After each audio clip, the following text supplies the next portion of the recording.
All right, show and tell. Let's start with all the fans and cabinets. That's where I have all the power supply and accessories. So let's go through the scope. That's the back end with the monster camera. You can see filter wheel here, and then a rotator which I'm not using right now, and then the focuser here. You can see the massive fans I added in the back. I also do have fans on the side, and I can control the speed of those fans quite accurately.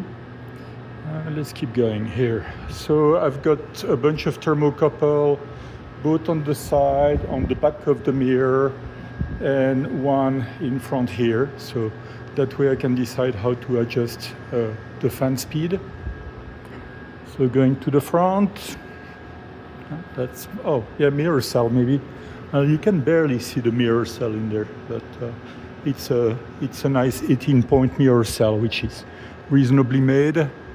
The bottom of the tube there are made with some water jet cut piece of aluminum, and then 4 Los Mandi dovetail plate, so that seems to be quite rigid.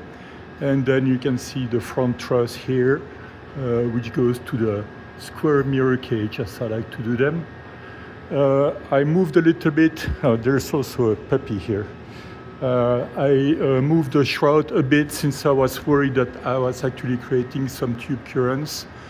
And then you can see the secondary holder with the 3 pico motors, which either can do fast tip tails or I can use it to collimate or do focusing.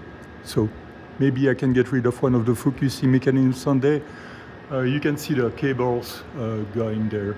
So, and then overall view of the scope, you know, that's quite a good mount, quite happy. It's connected to this, which does not actually touch the floor, and connects to a concrete pillar that goes under the building.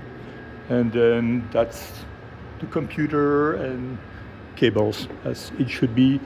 And that's a surveillance camera I can use to go and monitor the scope in real time.